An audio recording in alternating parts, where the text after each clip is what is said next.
Well, you're both swimming in the lake and play drownsies. Like you're gonna try your will. You're gonna exercise your will to not drown, and you can't even help it. So it's not free will. Or is it the same thing because they're just unaware of how many choices they really don't have, so they think they have free will. I feel like choice is like a superficial thing. Like choice is like an externalized thing that your will acts upon, but your will is not free will. Like some people don't fucking like tomatoes, right? It's not really a choice. They don't like tomatoes. So when they go and get a hamburger or something like that, they're going to say no tomatoes. That's their will. That's them exercising their will on a choice.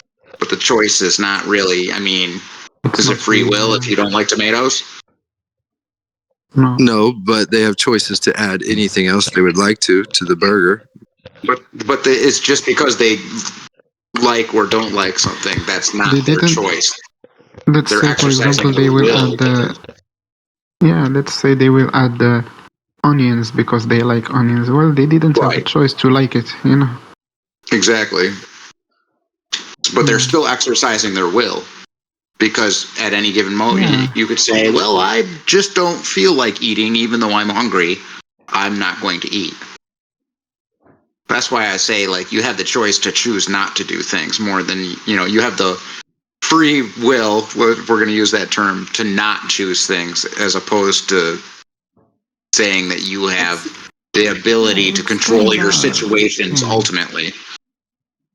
At the end, I think it's kind of the same, like, because when you discuss free will with someone, they will usually say, well, if we don't have free will, why don't you just go lay down, sleep, and do nothing? Well, you can't do that either because you don't have a choice in not doing anything. You are already predetermined. I love doing that. It's one of my favorite things to do anymore now that I'm old. We talked about being old. You're right. Maybe it's not a choice. I'm old and I just don't feel like exerting myself anymore like that because it's just like, yeah, I mean, I'll do it if I have to. You can do it. I mean, like to go lay down and do nothing at all, like permanently. No, you can't just do that because in your mind you are already predetermined to do things, to wanna do things. Are you saying like a dirt nap? A dirt nap? Yeah. What? Exactly. A dirt nap. Laying down permanently. Yeah. I just went for cold down there. And to answer the, I don't remember the name, the other guy's question about if bamboos have free will. I think nothing have free will. Not even non-living things, Not even the wind have free will. To which way it will move, So yeah, bamboos don't have free will either. Yeah, that's what Robert Sapolsky is saying. He's like, yeah, it's all just the way it is. Benedictines, you in here? Yeah, I am. I'm just listening to the conversation. Yes, sir. We were talking just about wanted to ask you, your thoughts on this. Like, what is the difference between having choices and free will to you? Is it just a limitation of choices, people not knowing that how limited their choices really are? I'd say there's a little bit of difference between having choices and having free will. Like having free will would be the ability to choose what you want, right? And I think to be able to choose what you want, there has to be things that have happened in the past that make you want certain things that you end up choosing.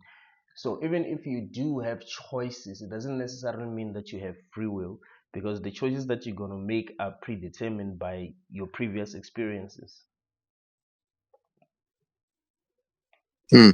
Yeah, so you don't, so no one can have free will.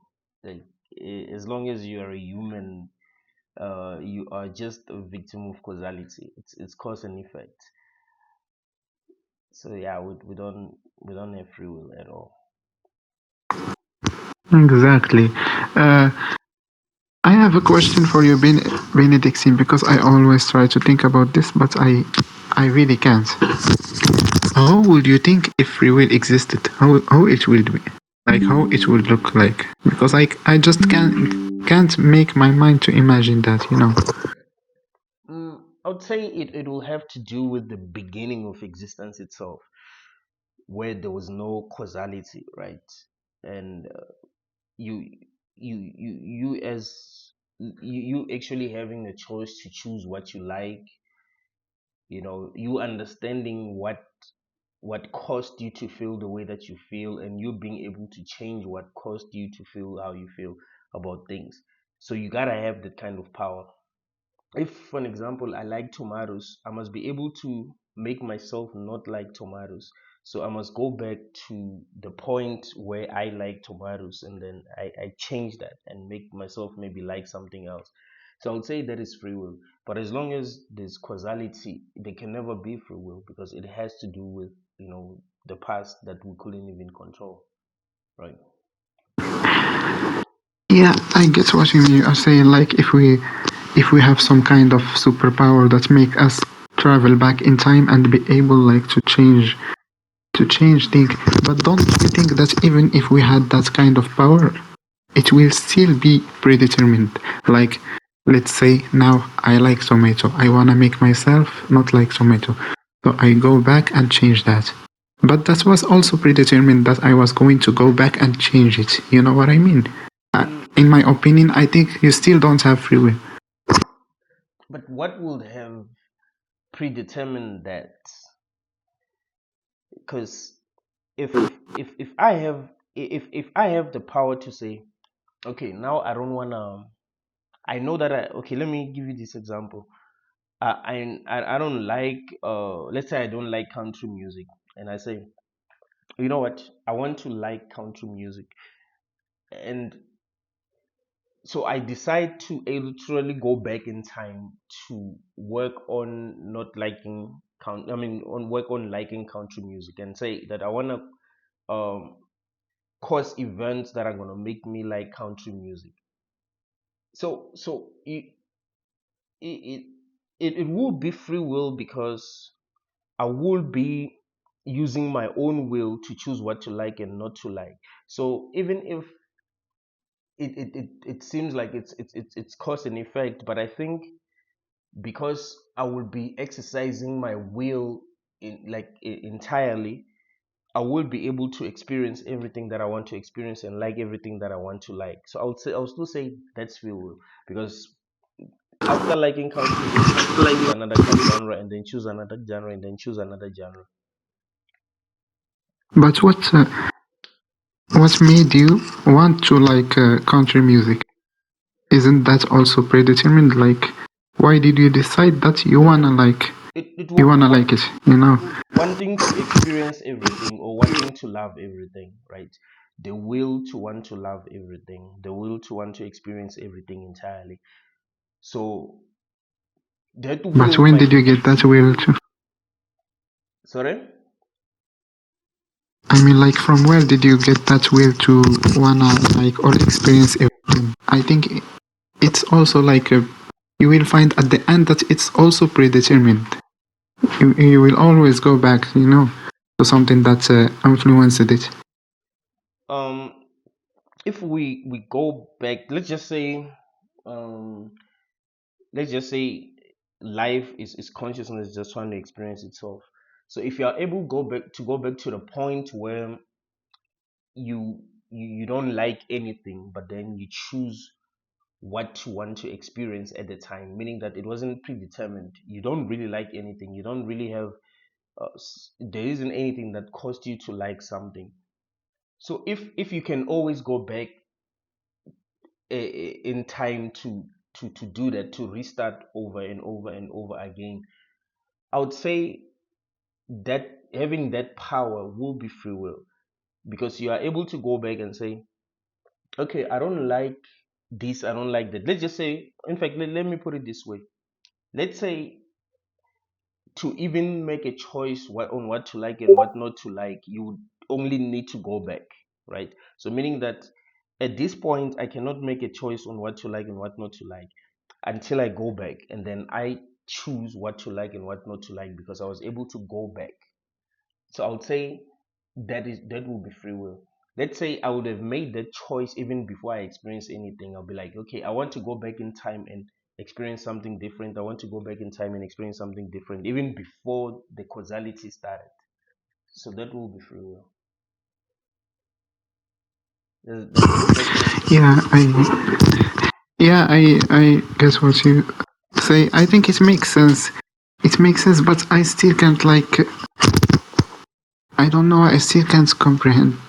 I still can't imagine the existence of free will because even when I have a power to go back and live even million lives and change everything, and or even start before the causality or before liking anything, I still think that anything I do is gonna be influenced by something before it, even before all that.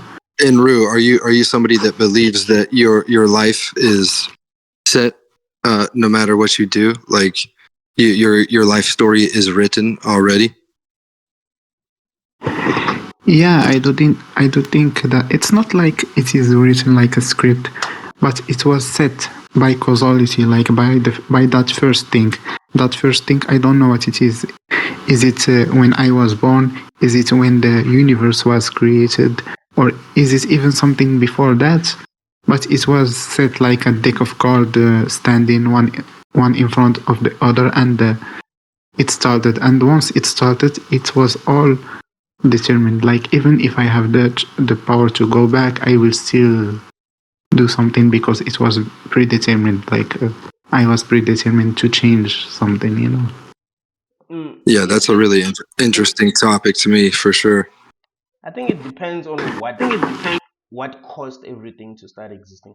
Like if we could understand that, that's when we'd be able to understand whether free will really exists or not. And I mean on a fundamental level. I don't mean like as a human, of course, you don't have free will, but on a fundamental level, let's just say you are consciousness. Are you having this experience because you chose to have this experience, or it was just causality that actually caused everything to happen the way that it's happening? But if you are consciousness having an experience, I would say there is a chance that you might have free will. Not that you do, but there's a chance. Yeah. Yeah, it feels like it feels like we are in some kind of trap. Like, did we choose to come here? Because personally, I think if I had the choice to choose, I wouldn't have chosen to come here. So that's why it feels like it's against my will or something. It doesn't make sense why we'll choose this. Like every day I try to think of a good reason why we would choose this, and it doesn't make sense. Like for me, the best response to that will be that maybe you were bored, like too bored that you wanted to experience something, like anything at all. Like the same way that when you maybe you're bored and you just want to think about something, even if it's not something that makes you feel good, but you're bored, so you want to think about something that makes you feel something, and you start thinking about it. So I would look that would be my best explanation for this if we chose this, but it doesn't make sense to that we could have chosen this. Is it possible that maybe we just didn't know what to expect? So we say this now, right? Because we've had many life experiences. We've had a large sample size at this point, and we have our opinions on different things. But to start, we didn't really know this, right? We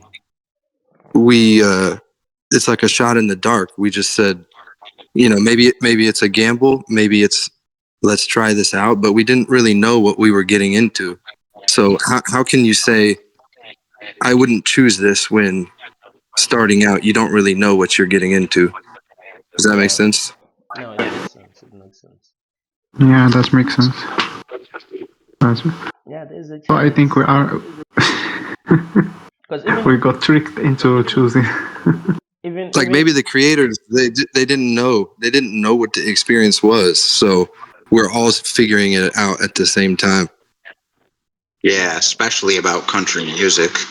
Yeah, that's going to take a lot of work. Yeah. yeah, because even here we do make choices, like we do get ourselves into things that we don't understand. And yeah, I remember there's this girl that told me this. I love when you told me this. She said before dating a guy, she wished that it was written in their forehead what kind of person they are, right? Because she doesn't know what she's getting herself into. So it's the same thing maybe with this life. Like we don't know what we're getting ourselves into. So yeah, it's possible. That's really interesting. Like if you were to have your significant others or like another girl or whatever, if you were to know her life story and how your relationship was going to be and you could see everything before you even do it and you have a choice, like would that ruin the experience? Would that limit you from growing as an individual by going through that because you get to choose before you experience? mm Yeah, that's a good question. Like that's really an interesting question. Um, I I think think it it will depends. ruin it. I think it depends Like a on lot of what. people, yeah, go ahead. I'm sorry. I think it will depend on what the experience is going to be, because some experiences do destroy you, right? So maybe if you were able to see what's going to happen before you get into a relationship, you'll be able to choose the kind of relationships that will help you grow, and you will stay away from relationships that will, like, kill your soul. So yeah. Then you have some people that go through some real things and they say, I wouldn't change a thing. I have no regrets. That's because maybe they were able to gain something of value from that, but it's not always going to be like that. That's the problem, because some Right. experiences do destroy us. Or maybe they're in denial and they're just trying to justify what they went Exactly. I through. think they are in denial. Well, not everyone. I think there are some cliches, like some sentences that people just start using because they hear other people use it. Like, well, I wouldn't change anything It made me who I am because today, right? yeah, it made me what I am today. They don't even know if they like what they are today. They just say it because other people say it. Well, I don't like what I am today. Why wouldn't I change things? What what the fuck? It's Yeah, it's like just if you think cope. about time travel. Yeah, go ahead, Benedictine. No, I was saying it's just cope. It's knowing that you can't change the past, so you're like, yeah, I'm good with what I am today. But if they really did have the power to change things, they probably would. It's like if you Exactly, they had are the copying. option to time travel, it would be very hard to make these decisions. Do I go back and change this? What is that going to change? How is this going to shift if I go back? You know, that's a crazy rabbit hole to open. Mm. Yeah, it reminds me of the movie Butterfly Effect.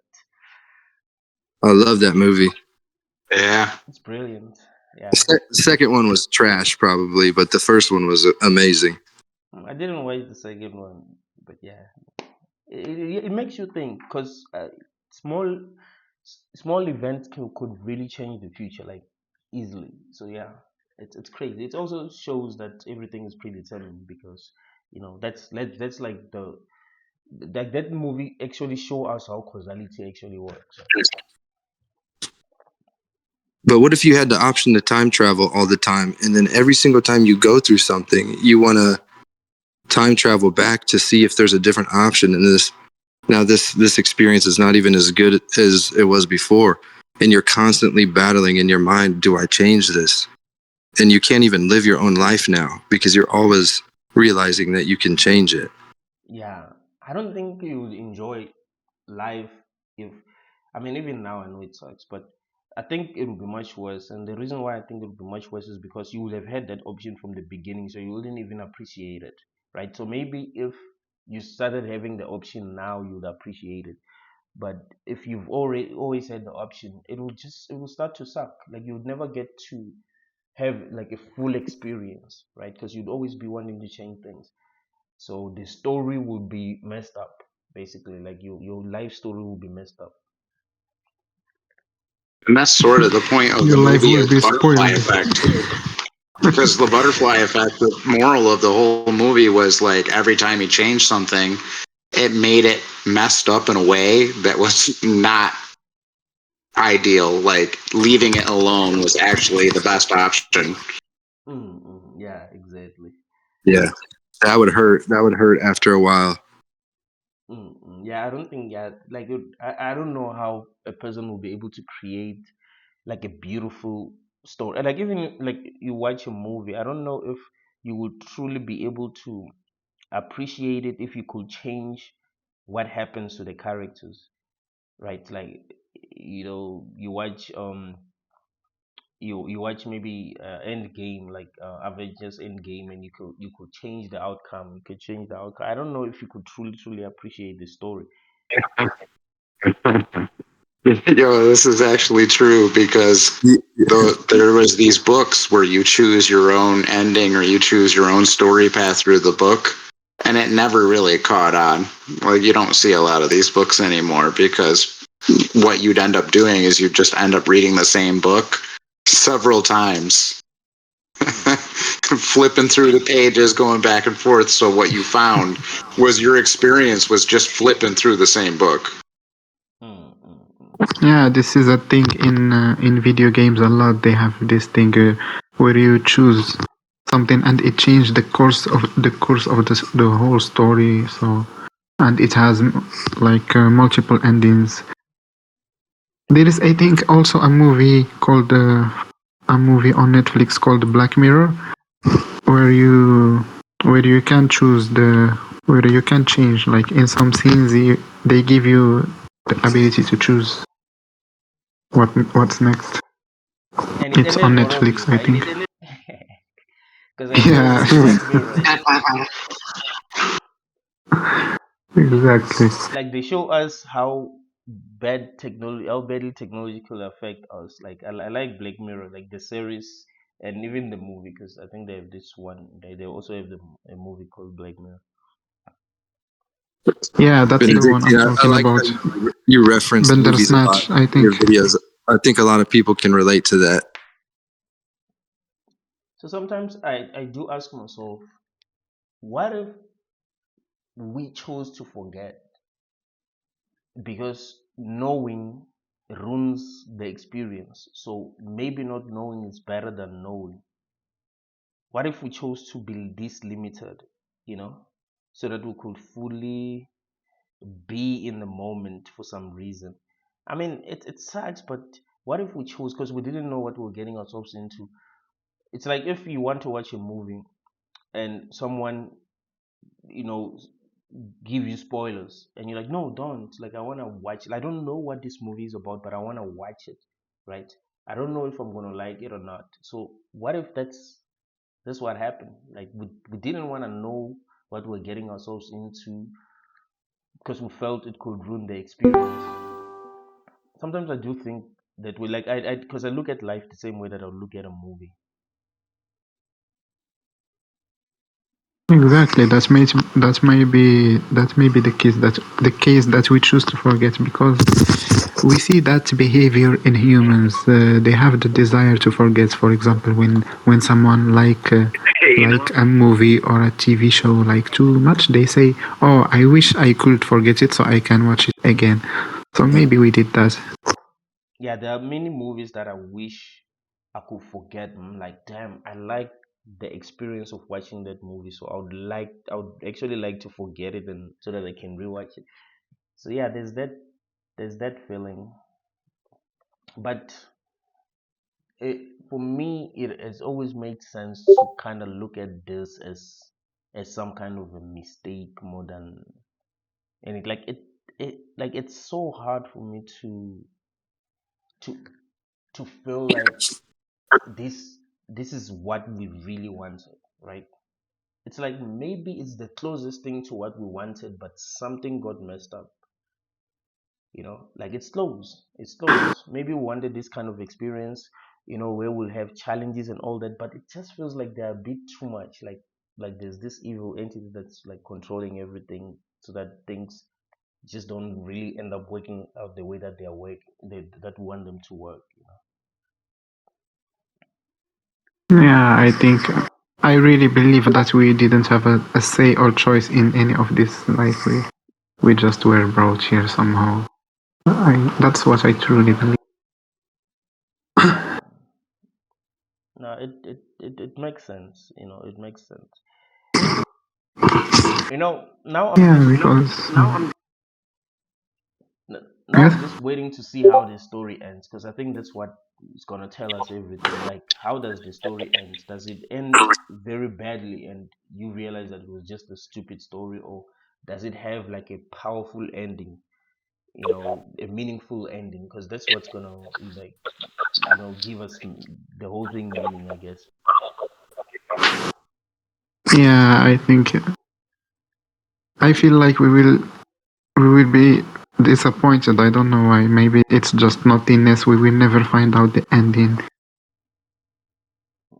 And Like Benedictines, I want to ask you about your thoughts on dreams a little bit more, if you don't mind. Yeah, you can ask. You say like life is a dream a lot, right?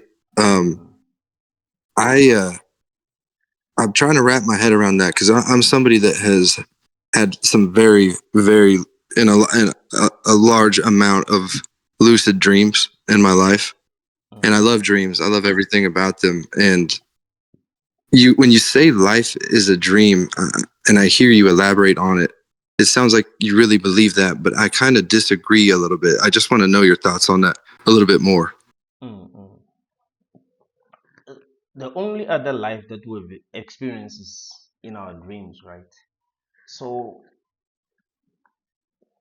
why do we think this is not a dream if we've never experienced any other life other than this? Like, this is I mean, we've experienced dreams, and we've experienced this, and when we're dreaming, we don't know that we're dreaming. And for me, like me, as I get older, my dreams start to seem like this reality, right? Like, it gets to a point where when I wake up from a dream, I'm like, what is the difference between that dream and this experience? Because now I can see that there wasn't any difference. Like, I could eat food, I could, when I touch myself, I could feel that I'm touching myself.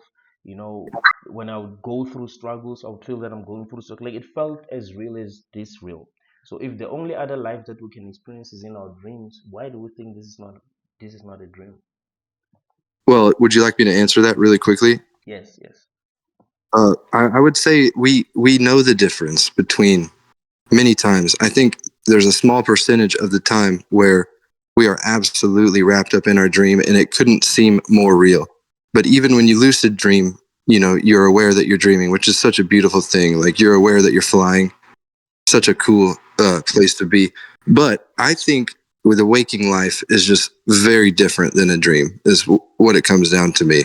But it is very interesting how you can have a dream that literally you would put all your money in saying that this is real. Mm-hmm. Yeah, because of course experiences wouldn't be the same, right? So maybe this is a different kind of dream.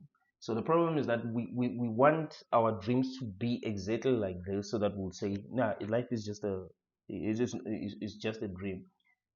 So what I'm saying is that the ability for us to have an experience that we believe is real while we're in it tells us something about this reality. That it's actually possible, and it's actually logical to think that these two could be a dream that we have not woken up from yet. So it feels real, just the same way that our dreams feel real.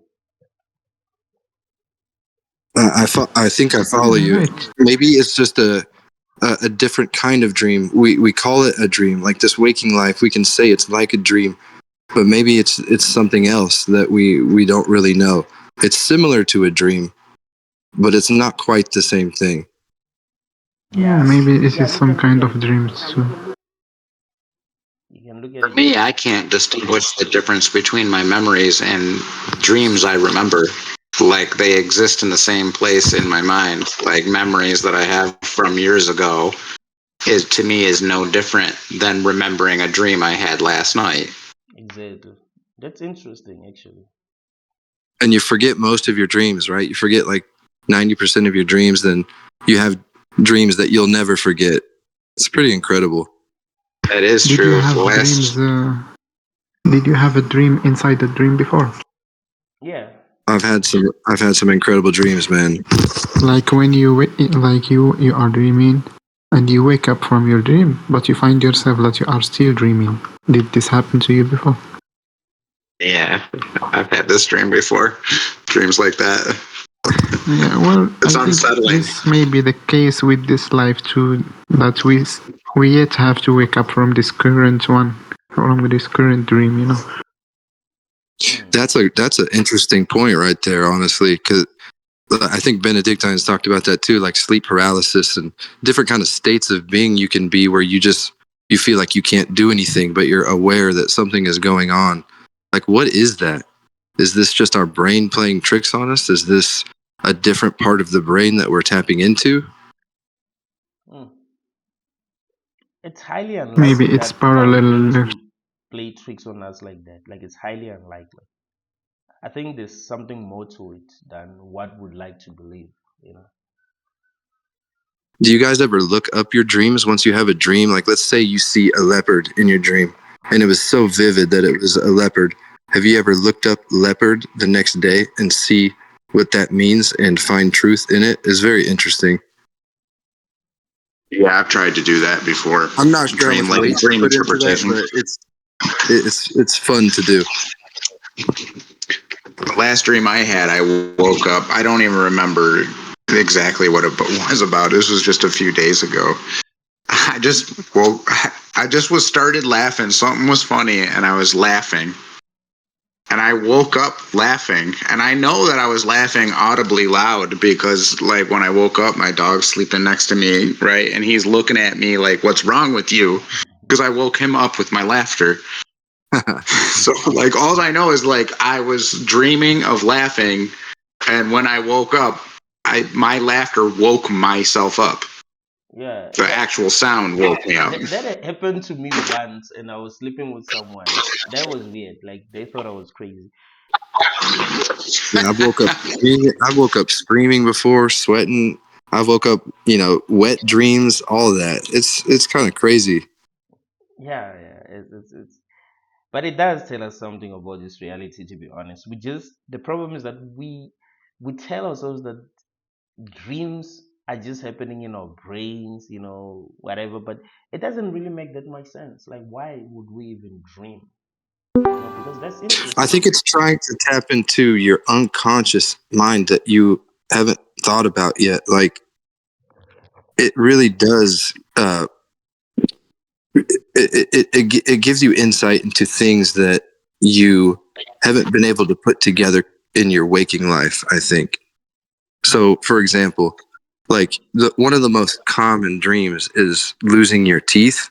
Yeah. And if you look that up, I'm sure you have. I know you know a lot about dreams, but you're concerned about your appearance. So if you find truth in that, you can find a lot of truth in your dreams. So it's like you said, when that lines up and you find truth in the meaning, it has to mean something more than just a dream. Yeah, and I've had many That's why I dreams like where I to, was that's why I losing like my, to my look up teeth. my dreams after I have them. I've had several of those dreams. I think my theory for why we dream, I think that our consciousness is being held. Like when we are awake, we are controlling our consciousness. Like we are taming it. But the moment we sleep, we let loose of it. So our consciousness go wild. Like this is the default state of consciousness. So the moment you sleep and you stop controlling it, it just goes wild and shows you those dreams. That's why they are so weird sometimes and so Like that. strange. Yeah, that's a good But theory. the fact that they can get so vivid and wild and lucid, though, that just brings it to a whole nother level. I mean, you can be flying through the air. Like, Never had that. Maybe one day. you've never had a dream that you're flying before? Never. Holy shit, man. I've had many dreams flying. I'm not gonna. I'll bore people with the dreams, but like, hey, and then every once in a while, just have a stupid dream that means nothing, right? I mean, it's like, what the hell? I think you have to get his flying license so he can start having those kind of dreams. Oh man, I've probably had 20. I probably had 20 to 30 dreams where I'm flying through the air. But that's also one of the most common dreams. I think there's like 5 most common dreams. It's like flying, losing your teeth, drowning. I forget the other 2. Even falling. There's definitely 5 that are the most common. Yeah, Falling. Like falling falling. out You of a get Yeah, that tree yeah. or dream with falling off them. a cliff or something, yeah. Do you also get that dream when someone is chasing you, like someone is following you from behind or Yes, I think something, that's the 5th. and I you think are that's the getting 5th. slow when you run? Running. Dude, Yeah. I didn't get chased by a person. I got like, dude, it was back when I was in college and I was having a real hard time with calculus 4. And I had a dream where the numbers were chasing me. It was horrible. It was horrible. That's a weird dream. Did you have a lot of debts? I no, but for years after college, like I'd have dreams that I was like late for class or something, or I had like this impending sense that something was due and I didn't work on it or something like that. That affected me for years. For years. I'd like to add something real quick. I think is important. So you have the most lucid and the most chance of dreaming when you are sober, and when you drink alcohol or you smoke weed or you do substances, it interferes with your brain's wiring and you're much less likely to dream. So I wonder how much, like, we talk a lot about things that kind of lower your level of consciousness, like such as alcohol or overstimulation of screens, whatever you want to say that can affect your sleep. Are these things the powers that be want, have put in our life so we are less lucid and we are less tapped into our unconscious mind when we're sleeping? That's a good question. I think even the food that we eat that do lower our level, or like our level of awareness. Because if alcohol can do that, if drugs can do that, then obviously. And what's interesting is that the you know like things like psychedelics, for example, that actually make us have dreams that are more vivid. These things are not allowed. Why? And I don't think we've never been given a good reason, but alcohol is allowed, and alcohol does Wow. lower our consciousness. So I think that's interesting. Alcohol is literally known for affecting your REM sleep, your REM sleep. It's like you're I mean, you can have dreams if you're, drunk, let's say, but it's just less likely. Even the dreams are fucked up. Like when you're drunk, like the dreams are they just don't make sense. Like there's no meaning, right? Like it's hard to have a dream that you can explain after waking up. But if you eat healthy, if you are healthy, it's easier to have dreams that are actually meaningful. So that's Right. interesting. That's Sorry, I interesting. asked a lot of questions there, but so like, what are your, like, when you say life is a dream, though, like, y- I know you've thought about that a lot from the videos you've talked about that, but I just can't, I just don't see it that way. Like, you really do think life is a dream. Yeah, I really do think it's like I think consciousness is fundamental. Like I don't think we live in a physical universe. Like I think all of it is a dream, right? So yeah, if you believe that we live in a physical universe, it's not easy to view life as a dream. But I don't view like I'm an idealist. I'm not a materialist. So that's the thing. So I think So everything is why a can't we dream. wake up from this damn thing? We will. We definitely will. Maybe we will. Have you not had a dream where When we you try die. to wake up and not be able to wake up until maybe something happens? Like I've had those dreams where I was trying to wake up and I will not be able to wake up until something happens and I'll wake up. So maybe it's just not easy to wake up from this, but maybe maybe that will happen, just not now. Maybe I should know. whatever we dream of is happening in another, like in alternate universe or whatever. Like those are another lives we are actually living, even though they are so weird. But sometimes through dreams, it's like some kind of portals that we get a glimpse of what we are living in other lives. Parallel universes. That's interesting concept. But I've never really thought about it. Who knows? Who have thought like about it like that deeply? Yeah, I actually did a lot. I think I sometimes like in some point of life I was believing that there are really alternate universes, like there are twin universes.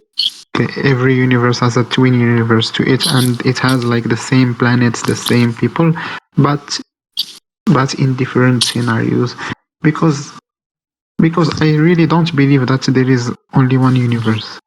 I really believe that there is a lot of universes or like dimensions or whatever, and I feel that they may be similar.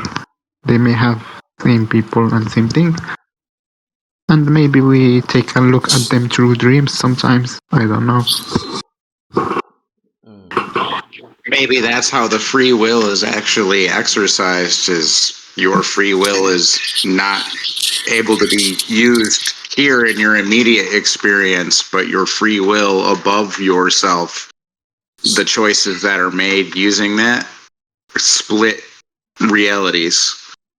So it's like looking in a mirror that's positioned against another mirror.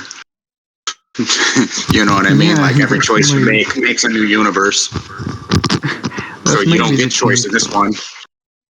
Yeah, yeah, because it's definitely. connected. And if you I think notice it's that also. when you Mhm. are in a Yes, yes, go dream, on. you remember your past life in that dream, right? So it's not like when you're in a dream you get confused. You're like, okay, what happened before this? Like you remember, like you remember completely what happened. So maybe that will explain what you're saying. And Yeah, that's maybe the thing, because I think there are in when it comes to alternate universes there are a lot of concepts. Like there is a concept that just there are just a lot of universes since the beginning. There is also the concept that's related to time traveling. Like if you go back and change something in the past, it won't change anything in the future in the current dimension, but it will like always create a new dimension with the change you made. But the past one will still exist, so it's like it's split, and now you have two universes. Like whenever you go back and change something, it splits, and there you go. You have a lot of other universes. I feel there are a lot of concepts related to alternate universes. mm, yeah, that's true. I think the mistake Yo, that I will, like. yeah, you can go on. can you guys hear me? Sorry. Yes. Yes. Can you guys hear me? Yes. Oh, perfect. Just making sure. All right. So I think really it's up to us as conscious beings to define what all these things are. I think that one of the mistakes that we make is that we want other people to tell us. So I like what we're doing because I think we're trying to understand it. Like what really what are dreams? Is it possible to find yourself in a parallel universe? And it does seem so. Yeah. Like the more you guys explain it, the more it seems to make sense to me. I Yeah, I just was think gonna it's say weird like how dreams are always Andrew. physical. Yeah, go ahead. Go ahead. Oh, sorry. I think it's just weird like how dreams are always like physical. Like I feel like it's the consciousness traveling somewhere, but it's like still limited in like the astral. Mm. So yeah, that's That makes always Yeah, sense. been physical. was just Yeah, gonna because say like I like what Enru said about there's a lot of different theories to these things, right? Like we're talking about the things that maybe have the most theories, that they've been the most convoluted because there's so many different perspectives and everybody thinks that they have it all figured out, but it couldn't be farther from the truth. Yeah. Exactly. One thing I really like that Benedictine said in one of his videos. I remember that is that anything is possible, and you have the right to say anything. Like no one has the right to tell you that that can't be true if you come up with a theory about life or universe, because at the end we don't really know the answer. So everything is possible. Like even if someone come and say that we live in a big watermelon, well, you can't tell him no, that can't be possible, because you don't have like an evidence that it's not possible. So I really like what you said, Benedict, in that video. Yeah, at this point, yeah, anything is possible. Like it's crazy, but It's yeah. like when somebody thinks they know you, and they've, or let's say something happens between you and somebody, and somebody else that wasn't there, they think they know what happened, but they've never talked to you about it. Mm, Like that energy is, I think, very toxic. Like very. basically everybody has an opinion, but they don't really know what's going on, and it's kind of scary when people are so sure. Yeah, that's what I don't like. Like I like listening to people. Like even if I don't understand them, like I try my best to listen to them and try to understand them, because I mean it's like the most toxic people are people who think they know you.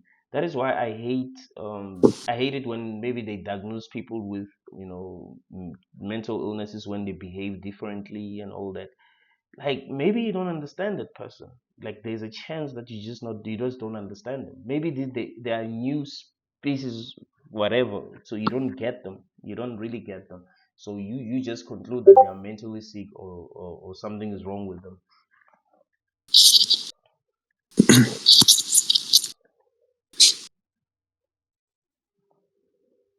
Exactly. That's an interesting topic, because sometimes I thought about even the diagnosis of professionals, like of a psychiatrist, or I think about it sometimes and think, is their diagnosis like real? Does depression exist exactly as they describe it? Does anxiety exist exactly as they describe it? I mean, I know that the symptoms exist, the symptoms of those mental illnesses, but is it exactly what they describe? Because I feel like there are no testing, no physical testing. They just ask you some questions and they go, okay, there you go, you have ADHD, or okay, there you go, you have borderline personality disorder or something. But I feel like there isn't depression, then anxiety, then this, then that. I feel like there are just symptoms, Yeah. because when you look into those mental illnesses, you find that they have similar symptoms always. Like all of them have similar symptoms, just some changes. That's a thought. Mm-hmm. And they're But doing this after 30 minute visits, right? Like, this is not a large enough sample size. It's not even close. I think humans really struggle to find a large enough sample size to make a real decision. I mean, people will do something one time and think they know everything about that experience. I think there's a lot of value in getting like a lot of reps in and doing something very, like a lot, and really seeing how you feel about it, not just once or twice. no, that's true. That's true. Yeah, you're right. Exactly. It's like sometimes we trust our own intelligence so much that you know even if we don't know enough about something, we make a judgment that we believe is true, right? Instead of realizing that, okay, I know too little about this. Maybe it takes time to know about this, you know. Exactly. I feel like sometimes it's like some kind of professional legal gaslighting. Like Yeah, when exactly. someone tell you that you have this, it's crazy. Like they tell you, okay, you have depression, you have low level of that, so you have to take those meds. But when you think about it yourself, you find that maybe your depression have a reason. Maybe you are depressed because there is a problem in your life, and once that problem is solved, that depression goes away instantly. So why do they make you sometimes believe that, well, now you have an imbalance in chemicals and stuff I think after asking these you people, for they 30 really, minutes? yeah, I just don't think these people really want to listen.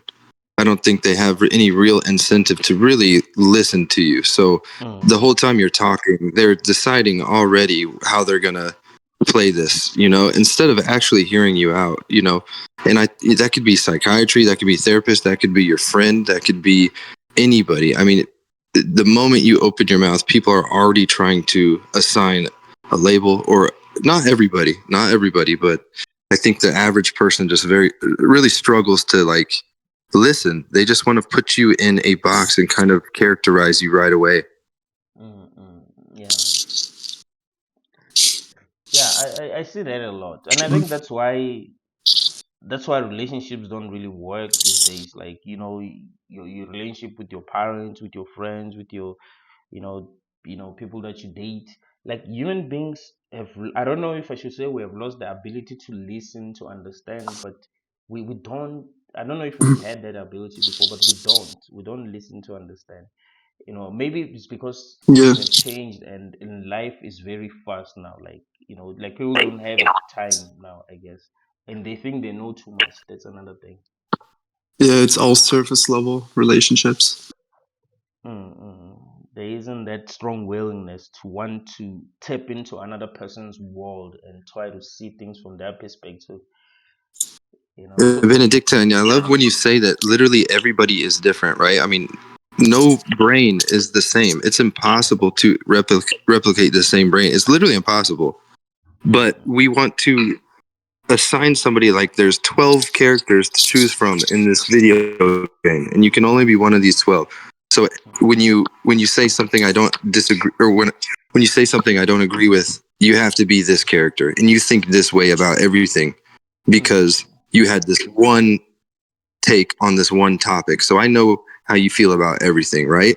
Like, I think people are really kind of falling into that mindset. Like, if you're an anti-natalist, then that means you think this way about everything, and it's like you can you can have different perspectives. And mm, mm, mm.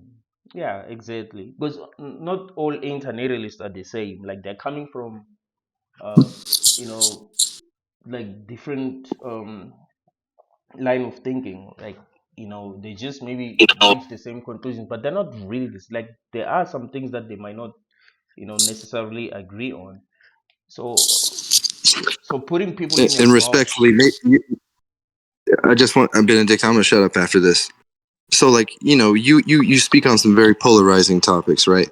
So somebody that sees that you're an anti-natalist, right, they think they know everything about you, and you even said before, like, people have like called you the devil or whatever, but really you have so many different perspectives on so many different topics, and they're all different. And I just think once somebody hears that you are an anti-natalist, for example, they think they know everything about you, and I just think that's it's so far from the truth. Mm, mm, mm. Yeah, I think we're just lazy. We just want to put people in boxes. Like, oh, this one, just like you were saying, like, maybe there's like few boxes that we can put people on.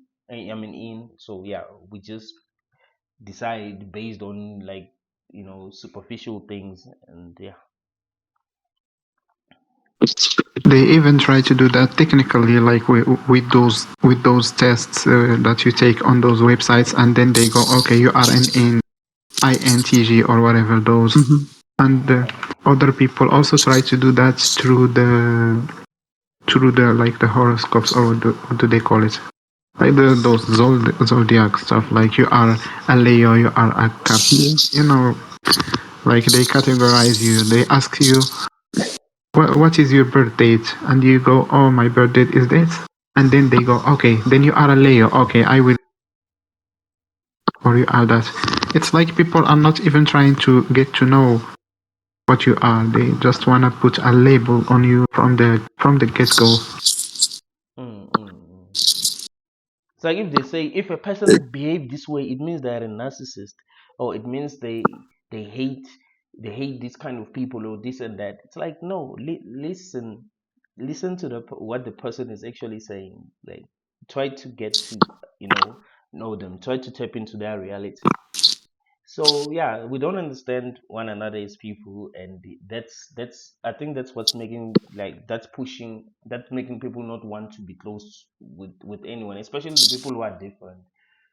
It's like the world is not ready for anything new, right? We just think a human has to be basic. So if you're different and the world misunderstands you, you'd feel alone, so you don't want to be close to anyone because you're like they don't get me, you know.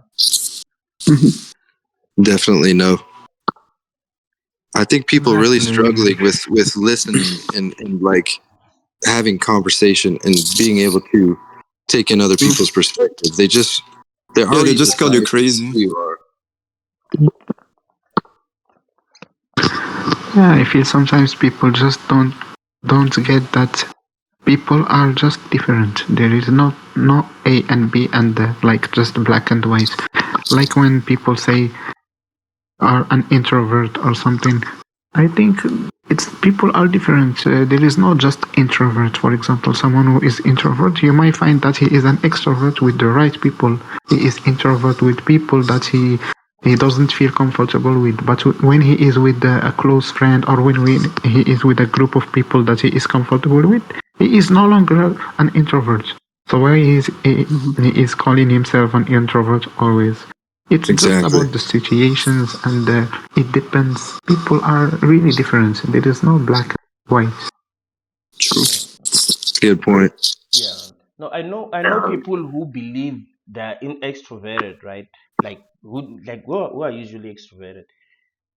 When they're chilling with people who think like me, if I know when that person is my friend, whenever wherever we go, they're able to talk to people like they're very free.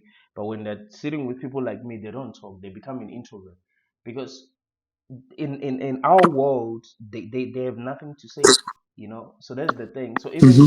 most people who think they're introverts, maybe they live in a world where there ain't that many people that they can actually talk to, so they just believe that they're just introverts. Exactly. It's like they find excuses instead of saying, "Well, I don't get along with those group of people." They would go like, "Oh no, I'm just an introvert." But it's some kind of excuses, I think. Hmm. Something happens to you after a while, and it kind of breaks you once you open up so many times, and you realize that people just they don't even want to get it. It's not that they're not going to get it; they're not even capable or trying to understand. So you're wasting your energy at some point, and it kind of takes a toll on you and changes your mindset after a while. Yeah, Yeah, it's a lot of fear. yeah, that's interesting what you just said, that sometimes people just it's that they don't want to get it. Like there's some people, like there's no incentive to like understanding some things, some people don't want to understand some things. Like what do they gain from understanding something? So they have to stick to their worldview because they feel like there's nothing to gain, because we also have to understand that egos are involved, in this Yeah, experience that we're having. So there's I there's think it's there's also because the truth is scary for people. yeah, Yeah. yeah, I yeah. also think people don't really want to build genuine friendship anymore. Like, not everybody, but I think a lot of people are kind of they're making assumptions already, like they can't make friends because insert reason, like they're not willing to put in the effort, they're not willing to create a bond with somebody because of how much work that really takes, or they're not able to understand different perspectives. Mm, mm, mm. Yeah, yeah, exactly. And I think that might also have to do with the fact that we find ourselves in a world like full of people, right? So it's like this. It's like when you go online, it's not longer that easy to just watch a video, right? You just watch it and like pay attention because there's too many videos to choose from. When we were growing up, we didn't have many like movies. Let's just say you had maybe 10 movies, you'd watch them and try and rewatch them and rewatch them. But now you have access to all kinds of movies, so you don't really watch like movies like that anymore. Like the experience isn't the same. So I think that's why we don't try to understand other people like that, because there's too many people. That's a very interesting thought to apply this movie thing to actual people, because there are a lot of people. That's very interesting. I think it's true, yeah. I think people that don't want to build new friendships or new bonds are people that have a lot of fake friends and they have a lot of Mm. people around them. So they're not worried about being lonely. They think that these people are always going to be there. And once you get to a point where nobody is around, you feel differently. But people that have other people around all the time, they think that they don't have to do anything. Yeah, yeah. No, Yeah, that's maybe be the case, but I think even people who are lonely or are alone also don't want to make new relationships. I think it depends. Sometimes they have fears of opening up and accepting new people. Like they find it hard to trust a new person. It's like it says when they see a new person, it says on their forehead danger. Like why? Because like we humans think of the unknown as danger, like deeply in our subconscious. Wherever something is unknown, it's labeled as danger. That's why minorities sometimes try to get like outcasted or something. That's a good point. I mean, a lot of people do truly enjoy being alone, but I that's really interesting because that's like a personality type trait, and I do think that's true.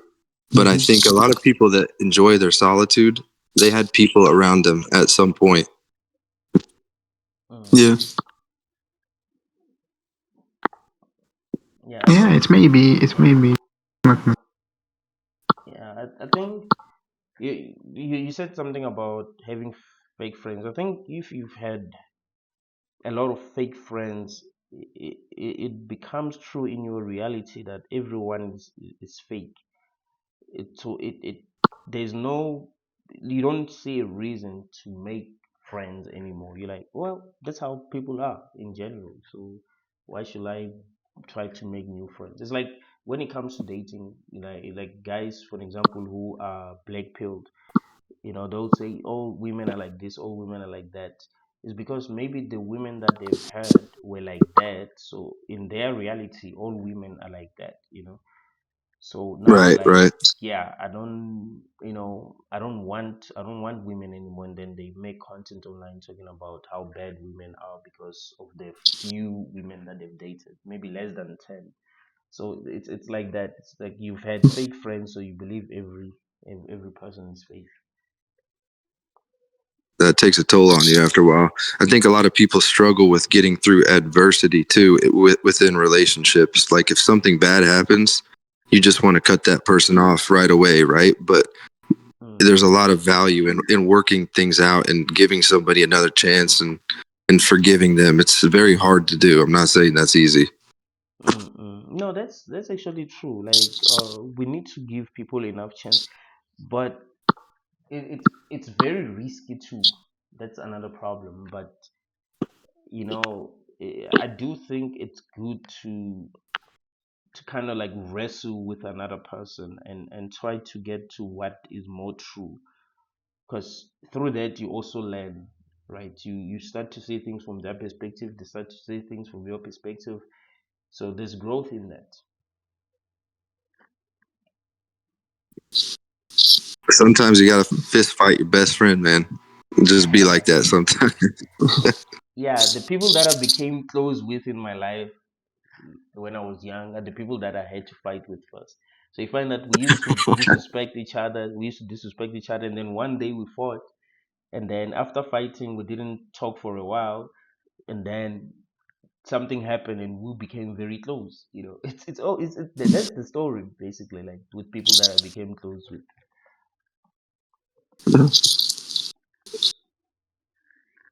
A lot of times people just suck too.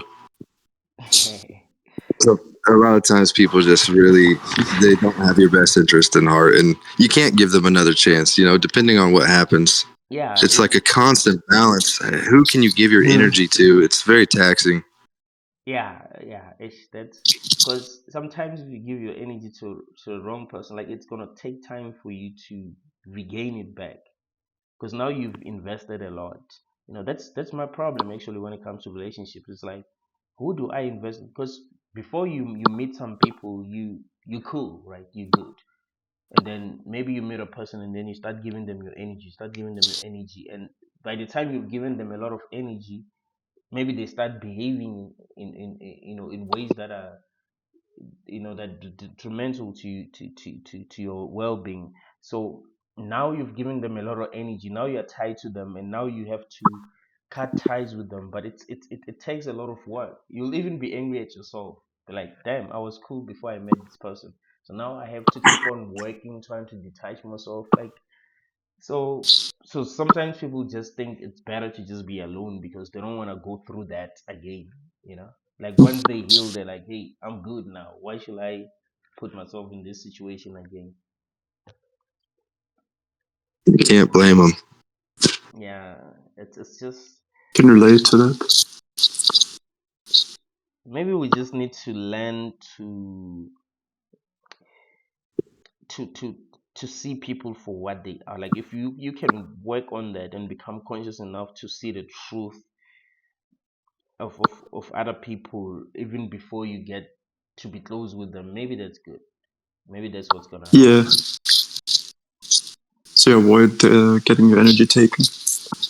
yeah. Right. I feel like I feel like I always had this ability to like know how a person is, like a new person is. Whenever I talk to a new person, get to know them, or whatever, be it a friend or whoever he is, like the way he talks, I don't know if my brain connected with the past, because I feel like all the people are similar. It's like there are a lot of different avatars, but it's not an unlimited number of avatars. There is like a lot of number of avatars, but they are connected. Like every people from all over the world have similar traits. So whenever I talk to someone new, I always like had this ability to know how they are. Like if they are a nice person, what kind of people they are, what is if it's like good to get close to them or not. And it was confirmed to me like by life a lot of time. I always find that I was right at the end. That kind of goes back to like putting in a large sample size too, right? Like you got to put in a lot of time with people. You really do. And it takes a lot of effort. I think relationships take a lot of effort if you want it to be good, and it's not easy. And also, people are going to do things that are completely against your values, and sometimes you're just not going to be able to continue. Like the people that I've had to cut off in my life, I never wanted to, but I just felt like I had to, and it hurts sometimes. But there's just certain things that you can't do because it's damaging to yourself. Mm. It's true. It's like they are unpredictable people. That's why I feel that it's really hard for two people exactly like in a relationship. For example, a man. I don't know. I feel like it's really hard for two brains to connect and live as one. You will always have arguments. You will always have differences because you are at the end two different people. Like two brains aren't meant to exist.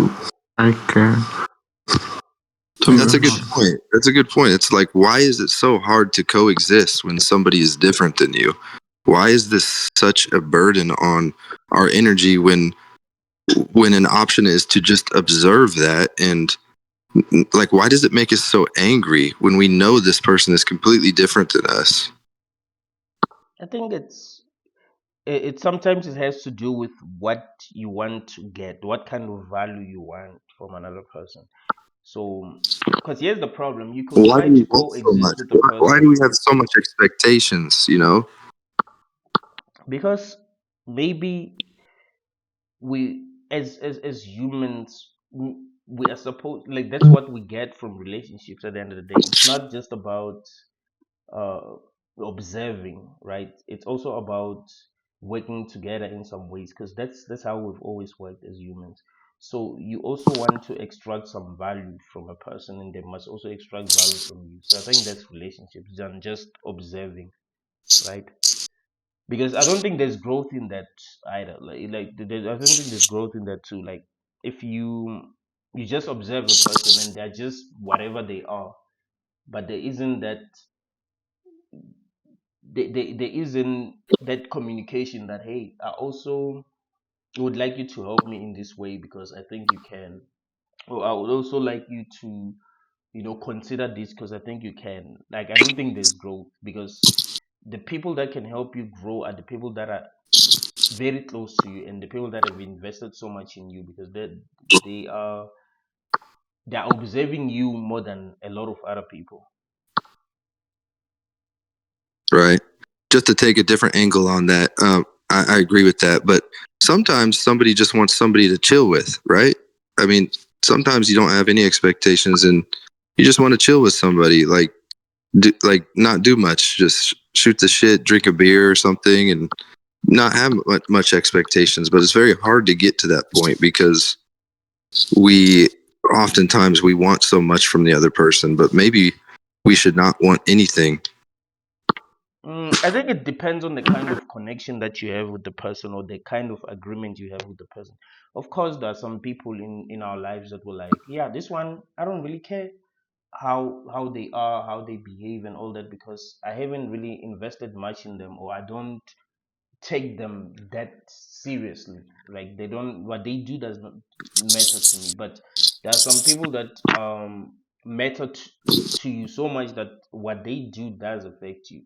So you do, so it might look like you don't really love them if maybe you are concerned about the things that they do, because you know th- the most people will tell themselves that if you love me, it means you must love me as I am. But what if the way that you are, because of how much I've invested in you, the way that you are is not, is making me feel a certain way, right? That, like, you get to a point where you want to cut ties with these people, because you're like, I've invested so much and this person doesn't understand how much I value them, so they don't want to uh Yeah, that hurts. That hurts. so it depends on how much you care, basically. Let me put it that way. So if I don't really care that much about the person, they can be whatever and it doesn't affect me. But if I care too much about a person, then certain things will affect me. So I will be able to communicate with them and say, hey, you know if I call you today and you don't pick up, and then you come back to me next week, I don't like that, because I've invested so much in you. So your approval, or you taking me seriously, matters to me too. But if I call someone that I don't care about today and they come back to me 3 months after, it doesn't matter to me. So they can be however they are. So that's the thing. So I think that's what some people don't get. But you're right. I'm Sometimes. guilty. I'm guilty of that. Like caring way too much. Definitely guilty of that. Mm, But if we have no free will, why would we think that we can line up our friendships in this way? That seems kind of a dumb thing. Like, if we have no free will and we know people are like this, why do we constantly expect people to know what we want? mm, because some Well, people do. So we just expect maybe the wrong people to know what we want, I guess. It's like That's a you. good point. When somebody, sorry, go ahead. So I think the mistake that we make is trying to extract certain values from people who can't give us that kind of value.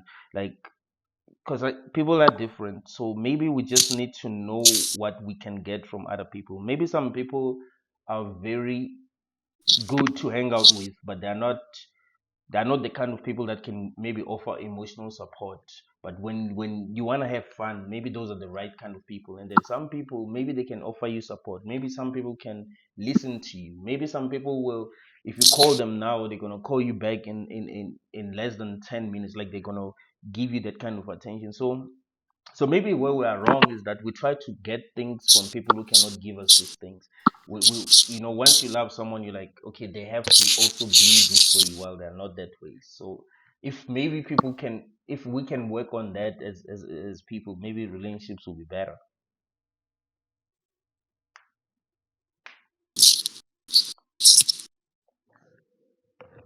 Because life is relationships.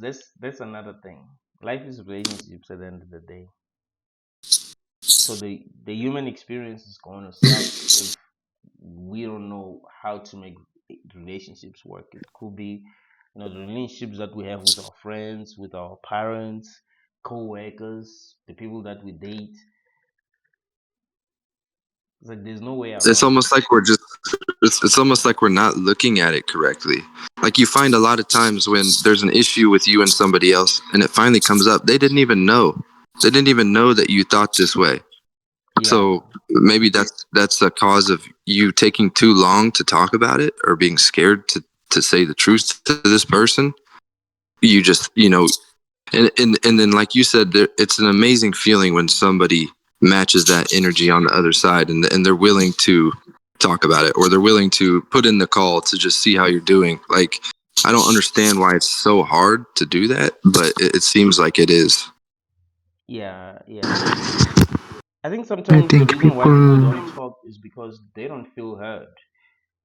Like you talk and you don't feel that, because talking is like you give out a lot of energy when you talk. Like once if Yeah. you decide to be vulnerable and then you're not received well, or you're not even received at all, you're like, damn, I took all this time to explain this and this person doesn't get it. That can create trauma, right? I think there are people who like to over explain themselves because they don't feel heard, but still, even when they over explain themselves, they still don't feel heard. So it gets to a point where they don't talk at all. They're like, well, it hurts when I talk, so why should I talk? I think sometimes, I think sometimes not to talk, like take more energy than talking when you are like resisting and holding yourself from telling the other person that you don't like what they are doing or whatever is on your mind. So you just keep overthinking it in your brain and maintaining it. I feel sometimes it takes more energy than if you just went to that person and said, hey, this and that. But yeah, sometimes to talk takes more energy. I think it depends on the situation, but at the end, I think two brains are just not meant to coexist. We are like people are just trying to do something that is impossible, especially in relationships. They are trying to achieve that synchronicity, like that 100% connectiveness between two people, but that's just impossible. Like when you are just traveling with a friend, he will wanna go to that coffee, then he wanna go to another place. Why? Because brains are different. You don't share one brain. I don't know. I've seen it happen that two people truly connect. Like it's usually through. I mean, they do. Of course, you're gonna need to compromise a little bit, but you find that maybe the love that exists between two people is too strong that they're able to make those compromises without having to give out a lot of energy. Like if maybe you are with someone and they want coffee and you want to go somewhere, you're like, maybe it's best for now. Like you think as honestly as possible, you like, it's best for them to get a coffee now and then we can do the other things later. Like it makes more sense now. So I think it also has to do with that, like how much love is there, between these two people, because they could make the best decisions for the both of them, you know.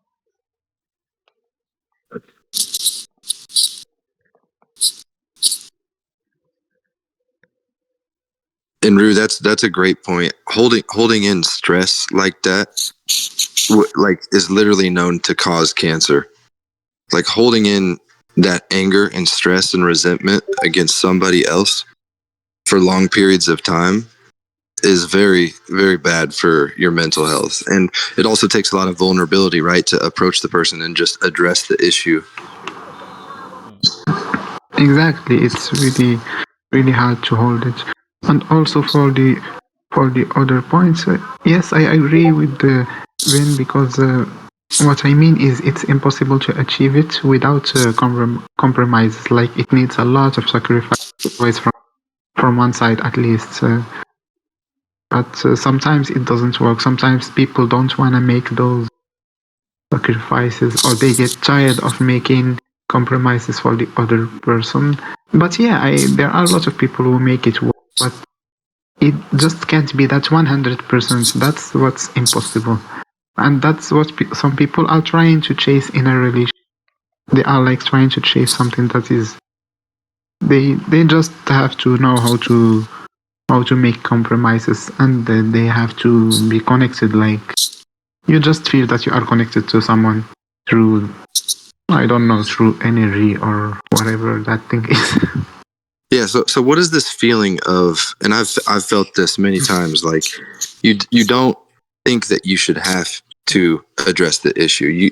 You don't feel like it's your job, that you have to do all this work when this other person just, they should know, right? I think we mentioned that, but there's this feeling of like, I shouldn't have to do this. Like, what is that feeling? I think that's just ego. Like, you want the other person to sometimes to read your mind, when sometimes they don't even know that you are going that, but you are like, well, I can't accept that. They have to know. Like, I think that's just the ego of the human beings. Mm. And It's like, it I is a want lot to of so ego. bad. I want to so bad, and it's just, there's something that makes you. There's like, maybe it is ego, but Yeah, it is ego. I think it is ego.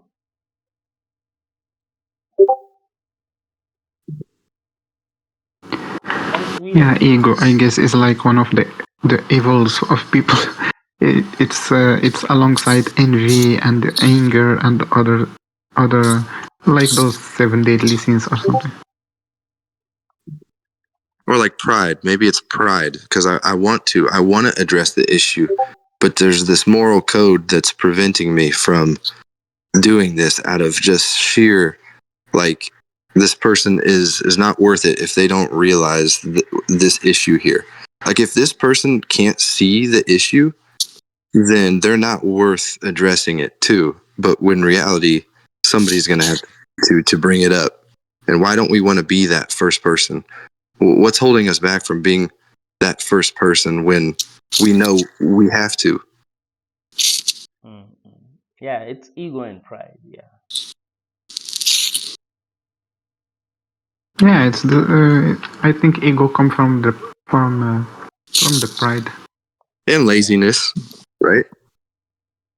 I don't know if it's laziness. I think it's just ego. Just like Henry saying that it comes from the same thing, and pride. I don't know if we're lazy um to tell another person what we expect, or what's wrong, right? So it's just, they have to get it.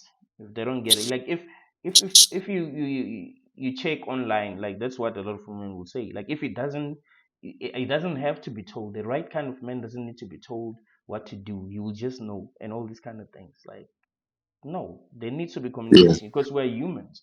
Humans have the ability to communicate. If we couldn't communicate, yes, the right kind of people would need to know, because we can't communicate, but we can. So why not use that to our advantage? At the same time, it's very hard to line up that synchronicity, right, with another person, when naturally that comes sometimes with certain people, and you can't even explain it. It's just, some people are this way, and then you have some people where you feel like you've known them your whole life. They're much easier to talk to, and it's just very hard to line that up. It's a different world. But you know what I've Yeah, and yes, go on. Oh, yeah, another thing that I've realized, and I think this is what we get wrong most of the time, there are people that you meet and it seems like you cannot get along with them. Maybe in the beginning you just fight, and then after some time you get along so damn well that it doesn't even make sense why you had to fight in the beginning. I've had those kind of friendships and those kind of relationships where, I meet a person and me and them constantly have problems. And then the opposite happens. You meet a person and it feels like you've known them your whole life, but it just doesn't work out. It just ends badly. So sometimes we judge relationships based on how they start. You're like, oh, just because I have this instant connection with the person, it means that yeah, this is the one. And then boom, things don't work out. But then you meet a person and things that don't seem to work out in the beginning, but then they end up working out. Right. And I think one of the reasons long-term relationships really struggle is because we forget the fact that we're actually growing as individuals at the same time. We are growing together, but we are also still our own people. And these are two different dynamics that constantly butting heads together. And it's a lot to manage as one person. We can't expect ourselves to be perfect. Yeah, yeah. Yeah. Sometimes I think,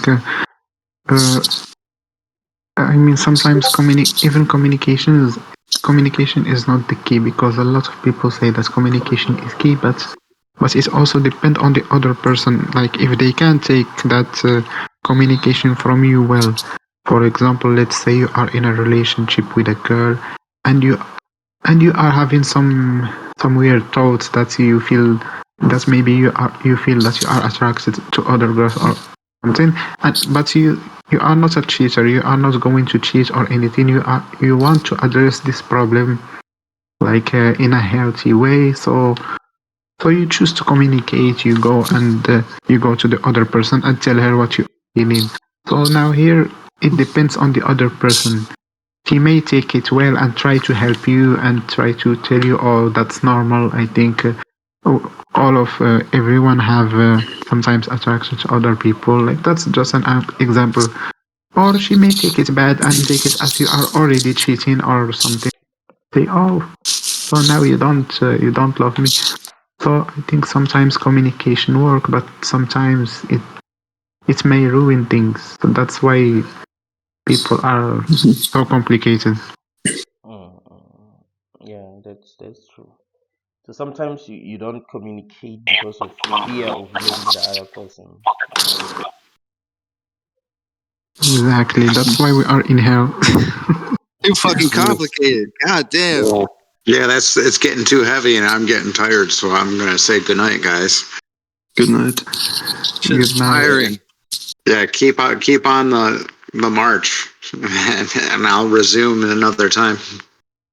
Right. No. See you, Busta. Have a All good. right, later. Here in South Africa, it's morning now. So it's like. How much AM is it in South Africa? Yeah, it's all right, later. What time is it there in South Africa? It's 5:47 a.m. Oh, it's 4:46. 5:47. Oh, that's close to mine here in Morocco. Dang, Benedictine, you pull an all-nighter, or you just woke up? Yeah, I just woke up actually. I just woke up and I know that most people are on Discord around this time. So Yeah, I also just woke up when you woke up. Yeah, synchronicity. it's almost 10 p.m. Yeah, it for is. me. 10 p.m. Almost, yeah, 9:50. Where are you from? The Midwest, Oh, the USA. Midwest. We're in Europe. That's why we're like 5 a.m. almost. Yeah, Yeah. but I also wanna go back to sleeping. Just gonna sleep a little bit so that I'll go to the gym later on. Yeah, I'm also probably gonna fall asleep in like a couple hours, so I don't get tired over the day. It was a great conversation, guys. I'm gonna upload it on YouTube. I've enjoyed the conversation. Sure. Hell yeah, man. It was Thanks for popping in, great B. to talk to you all. All right, no, Yeah, you thanks for too. this session. Y'all Y'all take care. Thank you. Bye bye. Goodbye.